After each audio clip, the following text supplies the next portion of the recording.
Hey, what's up you guys, Pokemon PG 20000 here, and welcome to the behind the scenes of the search for the Shadow Quartz.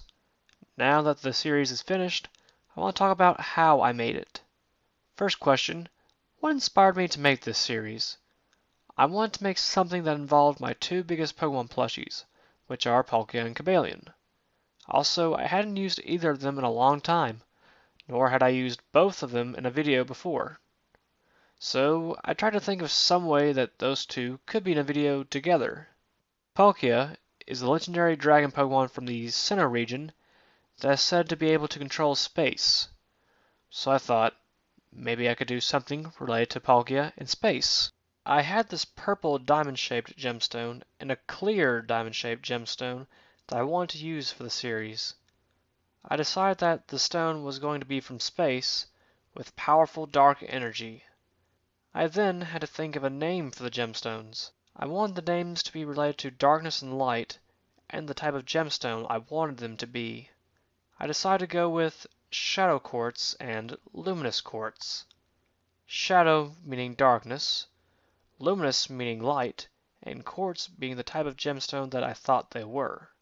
The purple one was purple like an amethyst, and amethyst is in the quartz family, so I thought that's what it was.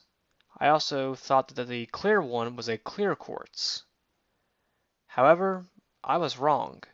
The gemstones I used are actually types of fluorite crystals. Fluorite is a gemstone that ranks a 4 on the Mohs scale of hardness. A quartz gemstone, like amethyst, ranks a 7. Therefore, fluorite cannot be a quartz. It is also weaker than a quartz. The ones I used were a purple and clear octahedron fluorite. Octahedron is the name of their diamond-like shape. Octa as in octagon, meaning 8. They have 8 triangle faces connected for a total of 24 sides each. Some fluorite crystals grow like that naturally in the ground. People like to use gemstones and crystals depicting that they possess some great power. Examples: the Chaos Emeralds from Sonic the Hedgehog, the Infinity Stones from Marvel, and even in Pokemon with Evolution Stones, Mega Evolution Stones, and other powerful stones. This series also reminded me of the Dark Stone and the Light Stone in Pokemon Black version and Pokemon White version. Those two stones that held Zekrom and Reshiram, the two great legendary dragons of the Unova region. Also in the Pokemon game, Pokken Tournament, you learn about Synergy along with Synergy Stones, and there's a stone called the Shadow Synergy Stone. Those games used light and darkness. My series involved light and darkness as well. Also, it used a crystal of darkness and a crystal of light. This was the idea I had for the first episode. Palkia knew a lot about the Shadow Quartz, but didn't know everything about it. He knew that it was a powerful crystal, but didn't know how powerful it would be. His mission was to go to Earth, find the Shadow Quartz, and destroy it before its power was unleashed on Earth. Now, the challenges he faced was, he didn't know exactly where it was, but he had an idea of where it was. Also, he would need help trying to find it.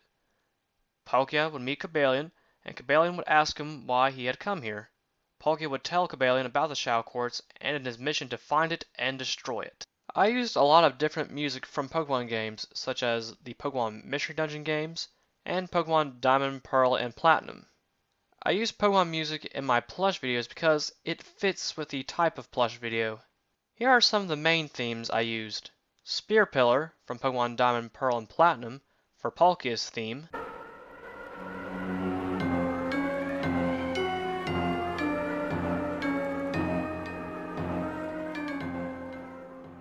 Time Gear from Pokemon Mystery Dungeon Explorers of Time, Darkness, and Sky for the Shadow Quartz's and Luminous Quartz's theme.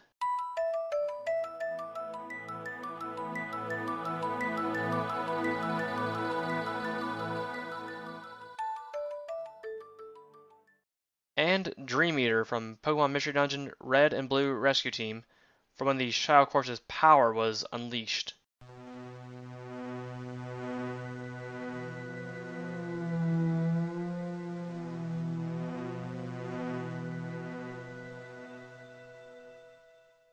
Music is used to help set the mood of the scene or scenes of the film. Music is the spice that gives the film its flavor. What sound effects did I use in the series? I used a horse galloping sound effect when Cabalion was walking. Another one I used was called Thrall Claw Attack when Meowth and Haxorus used Night Slash on the Shadow Quartz. For episode 1, I used a sound effect that I made. When Cabalion summoned his sword, it sounded like a sword being drawn from its sheath or scabbard. Let me show you how I made it. Okay everyone, I'm going to show you how I made the sound effect for Cabalion's sword. I used this knife right here. This is called a large fillet knife. Now, the blade itself, it's flimsy and flexible. I'm able to bend the blade. However, it is still a knife. It will still cut. Now, here's what I did. Okay, everyone, just to make sure you're not alarmed, I am not going to cut myself. All I'm going to do is this.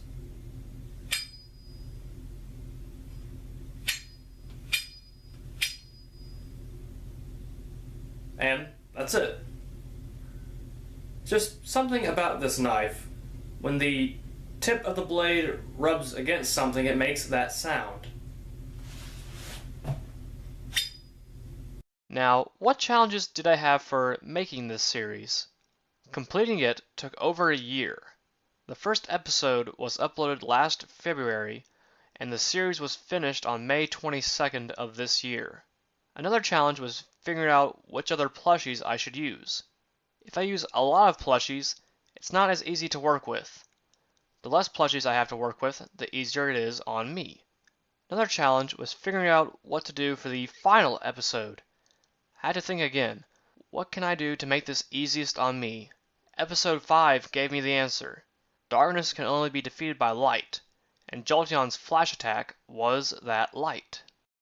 Now you know the story of how this Pokemon Plush series came to be, and what all went into making it. Once again, I hope that this Plush series has been an enjoyable one to watch. If this is your first time hearing about my Plush series, then please go back and watch it from the beginning. Okay everyone, that's all for now. See you guys later.